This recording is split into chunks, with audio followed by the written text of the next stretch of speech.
शोबे उर्दू तेलंगाना महिला विश्वविद्यालय की जानिब से नज़ीर अहमद मेमोरियल लेक्चर बउनवान उर्दू ज़बान का तहफ़्फ़ुज़ अमली इक़दामात का अहतमाम किया गया। इस लेक्चर की सरपरस्ती प्रोफेसर एम विजुलता वाइस चांसलर ने की, जबकि मोहम्मद शाहिद हसन खुसूसी क़ानूनी मुशीर मुमलिकत सऊदी अरब ने सदारत की। शकील अहमद मंदूब आलमी सेहत ने बहैसियत मेहमान खुसूसी शिरकत करते हुए खिताब किया।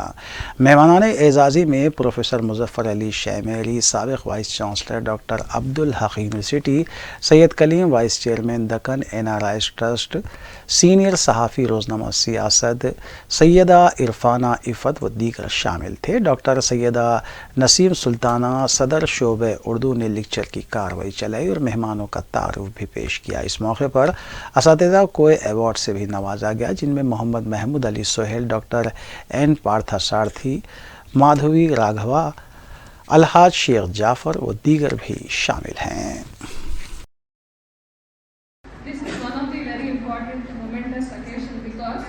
जो कोशिश की है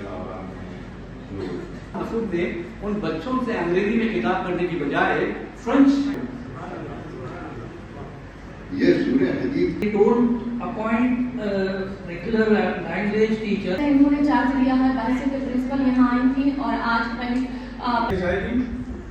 जो काम अकेली इस जलसे में शिरकत करते हुए बड़ी मसरत हुई है, क्योंकि ये जलसा तहफ़्फ़ुज़ उर्दू के सिलसिले में अमली इक़दामात करने के लिए बुलाया गया था।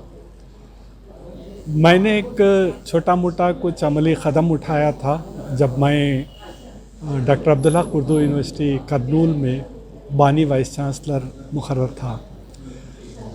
मेरे सामने बहुत से तलबा जो थे वो उनमें 3 ज़ुमरे थे। बहुत से स्टूडेंट्स जो थे वो कॉन्वेंटों से आए हुए थे, कुछ उर्दू मीडियम से और कुछ मदरसों के भी थे, और यही मेरा ख़्याल है कि किसी भी उर्दू यूनिवर्सिटी का मुस्तक़बिल है। यही तलबा और तालिबात आते रहेंगे, इसी 3 ज़ुमरे से ताल्लुक़ रखते हैं। सवाल यह है कि उनको मैं किस मीडियम ऑफ इंस्ट्रक्शन में पढ़ाऊँ, ज़रिए तालीम क्या रखूँ।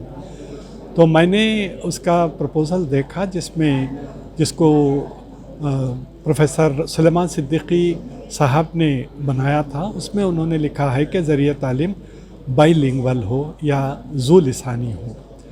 तो हमने एक मॉडल तरतीब दिया जिसके 4-5 अहम नुकात थे।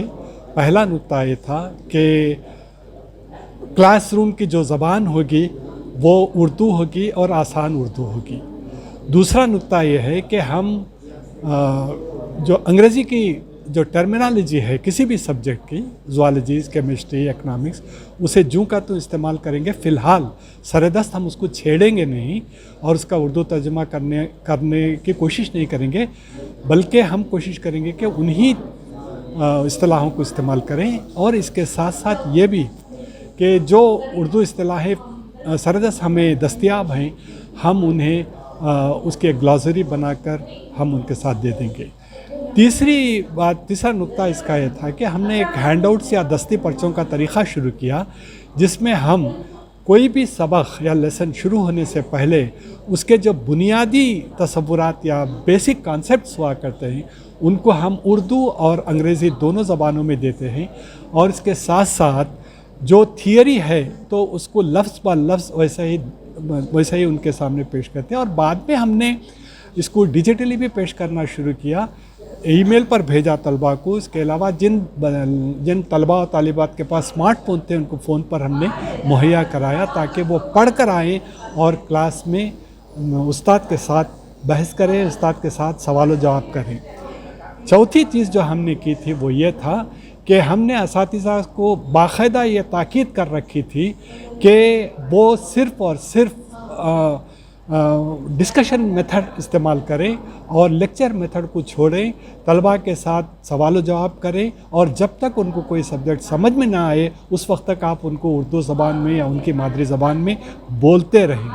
और आखिरी नुक्ता इसका ये हमने रखा था कि जो तलबा उर्दू नहीं जानते हैं, جو کانوینٹوں سے پڑھ کر آئے ہیں اور جو اساتذہ اتفاق سے جن کو اردو نہیں آتی ہے، ہم نے کوشش کی کہ ان کو برڈج کورس کرایا جائے، ان کو پڑھایا جائے۔ مجھے خود اعزاز حاصل ہے کہ میں نے وہاں کے اساتذہ کو اردو پڑھائی، الف ب سے شروع کیا اور میں نے ان کو پڑھایا۔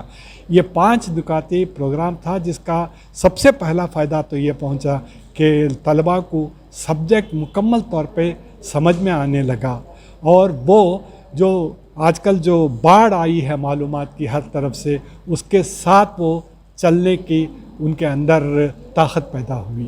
تو ہمارے بعد کہ 2017 میں ہم نے شروع کیا تھا، لیکن 2020 میں نیو ایجوکیشن پالیسی آئی جس میں اس کی سفارش کی گئی تھی۔ 2021 میں آندھرا پردیش حکومت نے اس کو لاگو کرنے کی وہ سوچ رہی تھی، یا کم از کم بائی لنگول ٹیکسٹ بکس بنانے کے بارے میں وہ غور و فکر کر رہی ہے۔ میرا خیال ہے کہ اس سمت میں ہمیں غور و فکر کرنے کی ضرورت ہے۔